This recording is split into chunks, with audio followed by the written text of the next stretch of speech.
Well, hello, everybody. This is Drew Decker with U.S. Geological Survey. Welcome to the USGS Hydrography Community Call for today. They're still getting a few people coming on, but I think the number of folks joining the call has slowed down a little bit. So I think we can go ahead and get started here. Before we get going, please note that we will be recording and are recording this session. The resulting video will be posted for access within a couple days, and we will also send out a notice and link to the listserv shortly. And again, I'm Drew Decker with USGS. Alex Jonesy, who's with the NGP Topographic Data Services Group, and I will be assisting with today's call. And I'm going to go ahead and point out that today's featured topic will be data acquisition, partnerships, and governance to support the 3D hydrography program presented by Sue Butow with USGS NGP Hydrography Program. And we're going to go ahead and get started with Sue's presentation in just a second. Before we do that, I wanted to check to see if there are any additional or other announcements from the USGS Hydrography Program that we want to bring to anyone's attention now. The Hydro Program leads are Steve H.L., Sue Butow, who's about to speak in a moment, and Sylvia Terziati. I know Steve was on here earlier. I don't know if Sylvia's here, and of course Sue is with us. But anything from our leads that we want to share with the group right away, or should we go ahead and get started with today's presentation by Sue?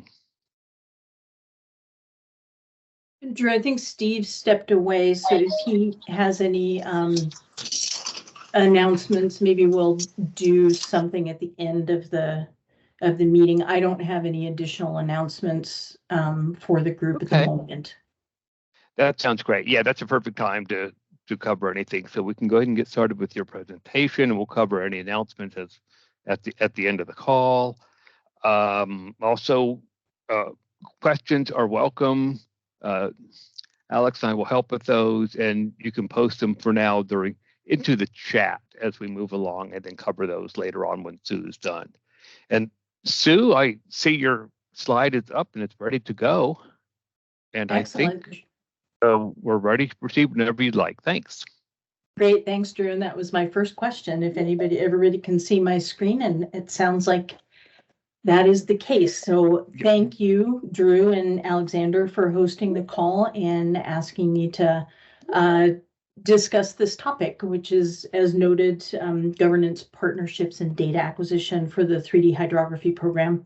As Drew noted, I am Sue Butow. I'm the hydrography data acquisition lead for the National Geospatial Program hydrography program area.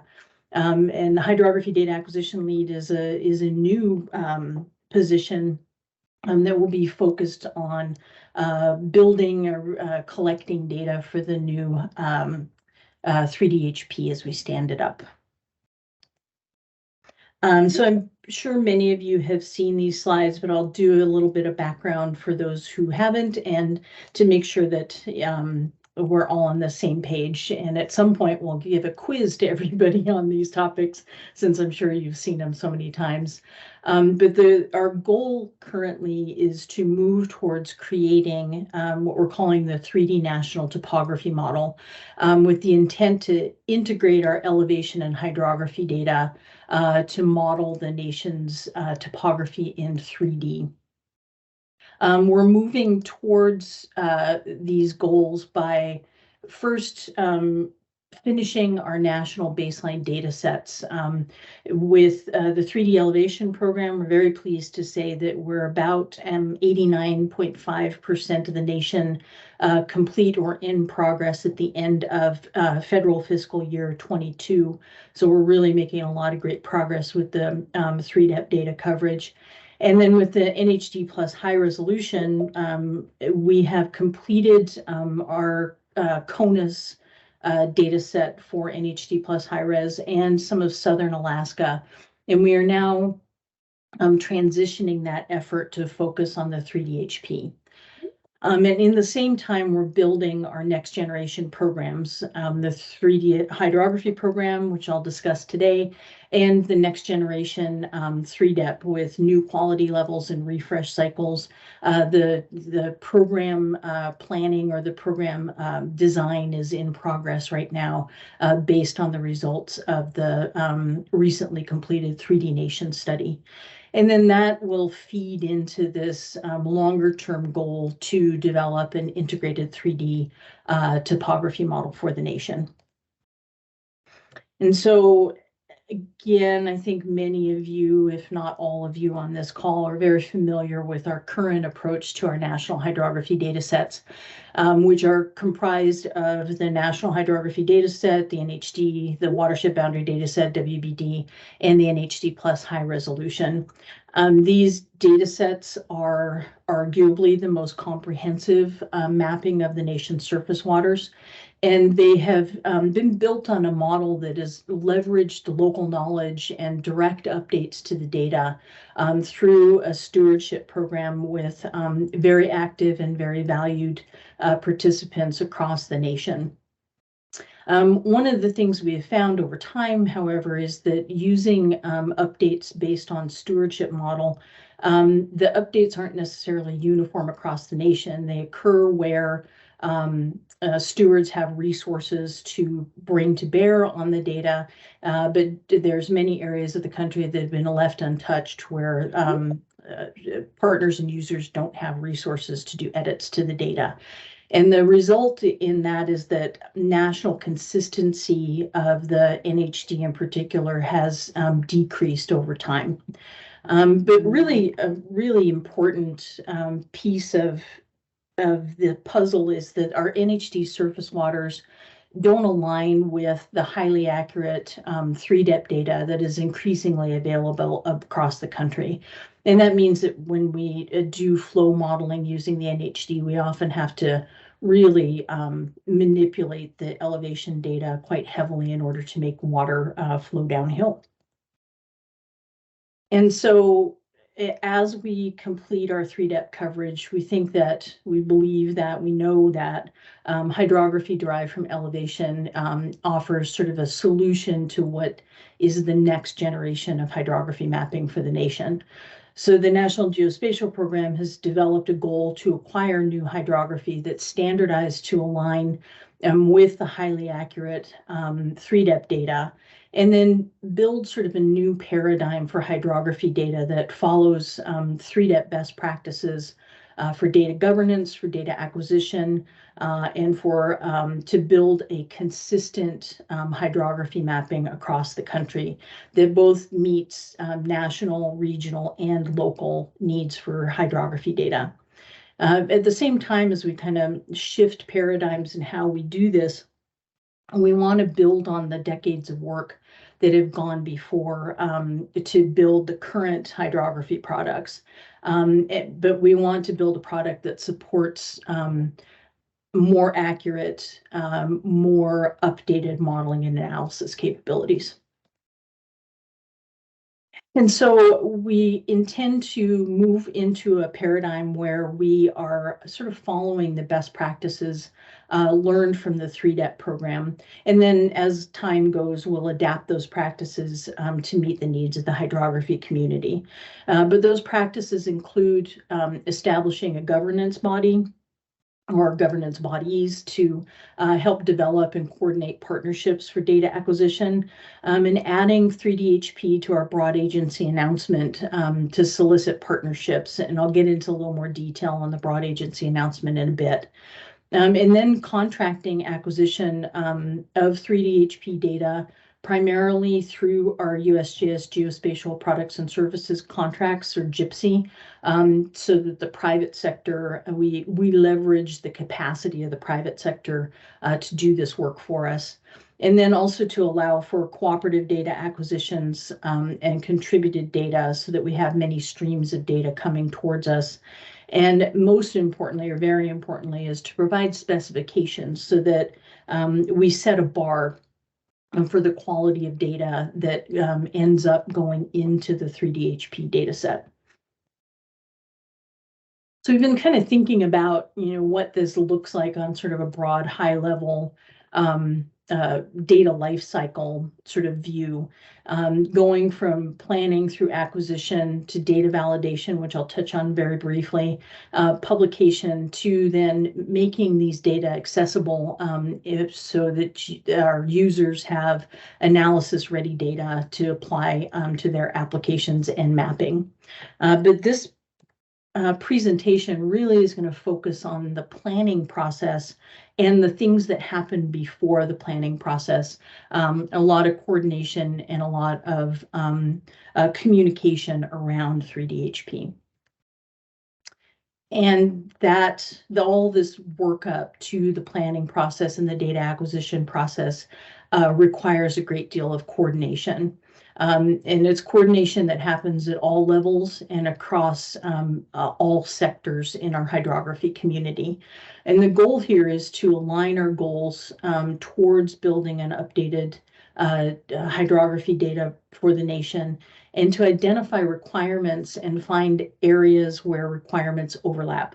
And what that gives us is the ability to reduce or eliminate duplicated effort, which is key to the success of all of us, to not keep doing the same things over and over again in our silos, but also to pool resources so that an entity or an agency that doesn't have a lot of funding can leverage their funding by pooling it with other entities' funding where they have requirements that are the same.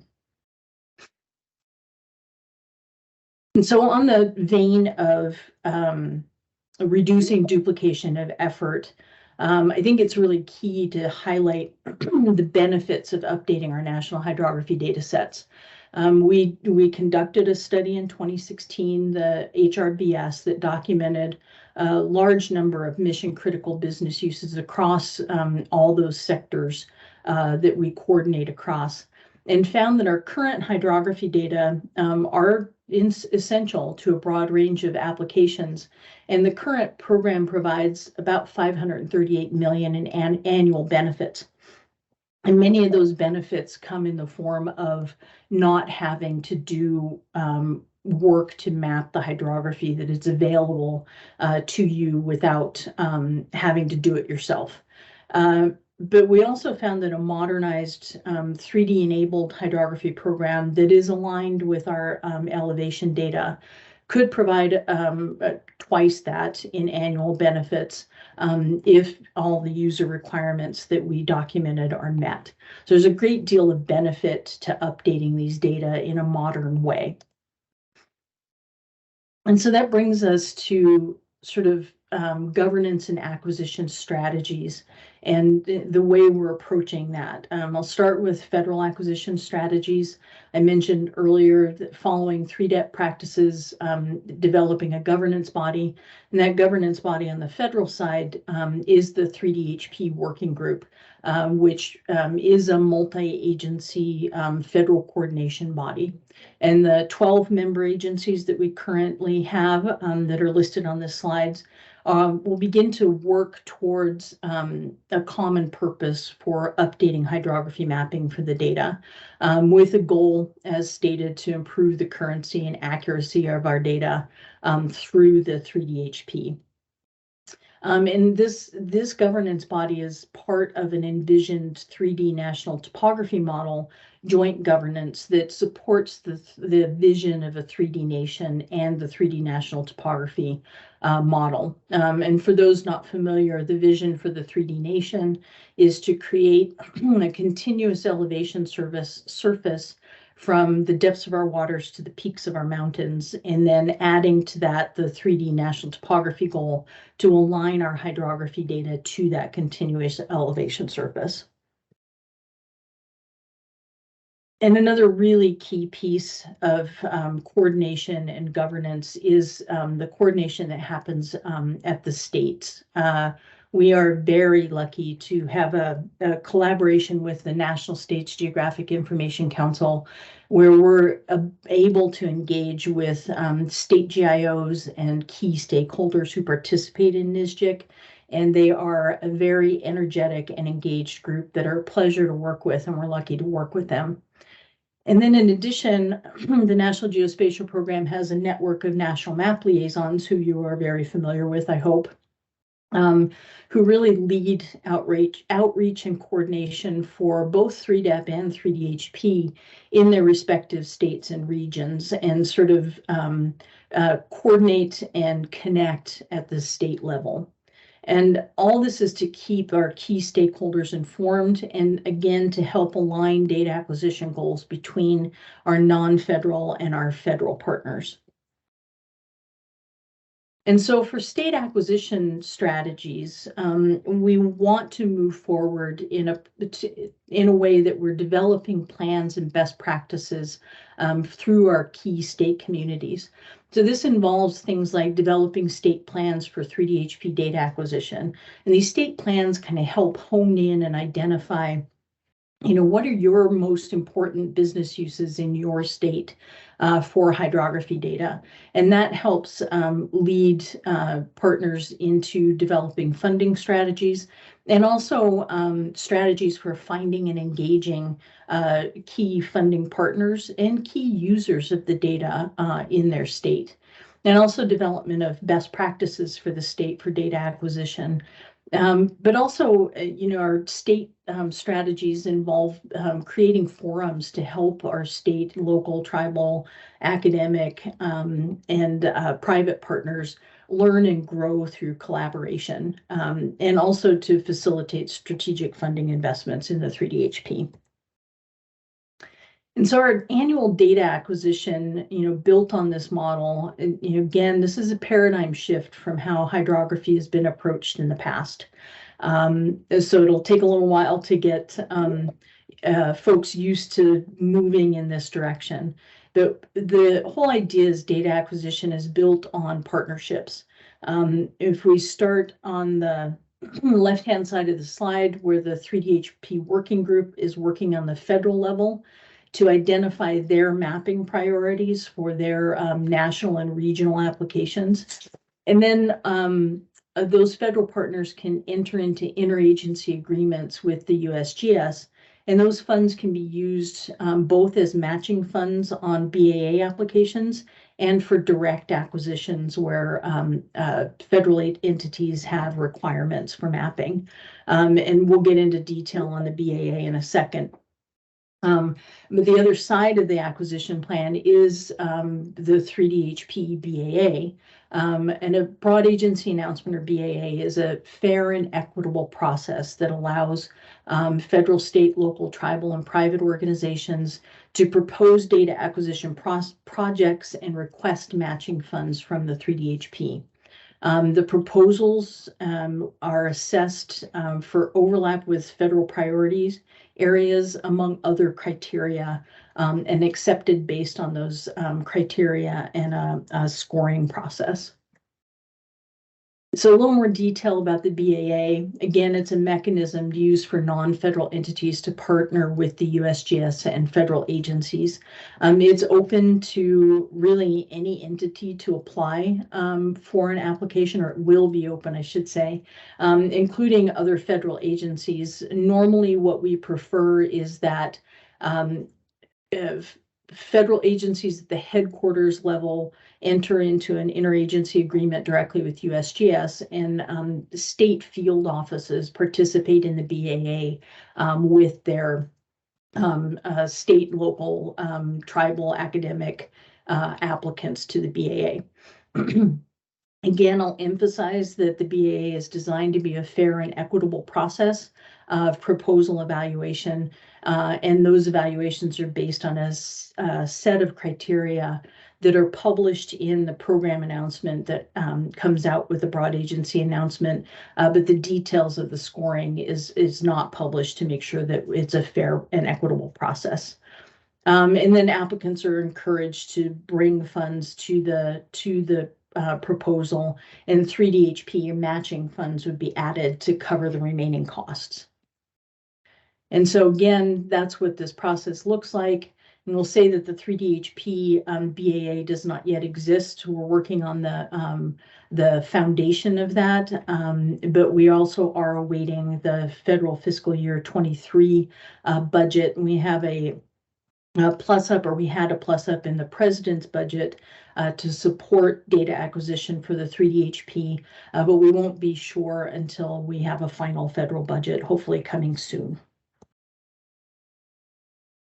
And then I think I touched on this earlier, but I want to give a little more detail. We have several acquisition mechanisms in this process. The first of which is our USGS Geospatial Products and Services, or GIPSY contracts. Now, the GIPSY is a multi-award acquisition vehicle, and the firms that are on the contract have been selected based on their qualifications and their performance in providing the services on the contract, and specifically data acquisition, geospatial data acquisition. And when data are contracted through our private sector GIPSY contractors, they then come to the USGS, who performs validation of those data to ensure that the data conform to our specifications. And where data don't conform to the specification, they get returned to the contractor for corrections until USGS approves the data for inclusion in our 3DHP dataset, which also is coming soon. We will, on the 3DHP BAA, also provide an option for state and local partners to manage their own acquisition contracts through a financial assistance or cooperative agreement award. This option very likely won't be included or offered in the first year of a 3DHP broad agency announcement. There's some additional sort of infrastructure, back-end infrastructure that we need to put in place to support financial assistance awards. I'll also note when it comes to the mix of financial assistance versus GIPSY awards on a broad agency announcement, we will support 75 or more percent being GIPSY awards, and the remaining being cooperative agreements where we have applications. And then sort of the third acquisition mechanisms that I mentioned earlier is contributed data, where we have states and partners that have moved forward on their own with developing elevation-derived hydrography. We'll develop a process, and we've not done so yet, to take those data in as contributed data, evaluate them against the specification, and determine if they meet the specification fully, or if they meet the specification with some accepted variance on the data. And so just to kind of highlight the roles that I've been talking about, these are just sort of the key roles for data coordination and planning around the 3DHP, where the USGS sort of manages the governance and partnerships, but our federal, our state, our private, and all our other partners participate in those partnerships to complete remapping the hydrography for the nation. And then 3DHP data acquisition is primarily driven by the private sector. And what this does is builds a real public-private partnership around data acquisition and leverages the capacity and the expertise of private sector contractors to do this work. So I think the upshot of that is that 3DHP is intended to be a community investment. Similar investments in 3DEP have made it possible to move into this next phase of hydrography mapping for the nation. And we have data that's available, 3DEP data that's available or in progress for a significant portion of the nation. So 3DHP will be a community-wide goal that will depend on significant investments by our partner organizations to successfully meet their needs. Is the point of mapping these hydrography data is to meet the needs of our partner and user organizations. So the current estimate is that the cost across our broad stakeholder community to complete nationwide coverage in a 9-year time span is estimated at about $685 million. And then USGS manages 3DHP on behalf of our broader community, who again provide the majority of the funding, while USGS provides the infrastructure to maintain and support the data. And again, this is in support of the vision for the 3D National Topography Model and the 3D Nation vision. But it's not just a goal to kind of develop a cool model. The model and the integrated hydrography data is really intended to provide foundational data to existing critical initiatives and applications, but also to enable new and emerging applications that we haven't been able to maybe realize in the previously, and also to sort of free up our partners to move away from editing data into developing cool and new and interesting applications. So I'll just leave you with this sort of really striking idea, is that with the advent of 3DHP and the goal to develop new hydrography data for the nation, this will be the first systematic remapping of the nation's hydrography since the 24K mapping program was active between 1947 and 1992. So this really represents a new era for surface water mapping for the USGS and for our partners and users. So with that, I will say thank you. I wanted to note that we will not be holding a call this December because of the holidays. Instead, the next call will move ahead to January, and looking at the 4th Tuesday of January, as always. We'll go with January 24th at 1 p.m. Eastern Time, and we'll send out a notice and calendar invite soon. Topic to be determined. So, but it'll be out before too long. So, any other final questions or anything? Okay, well, thank you very much for your time today.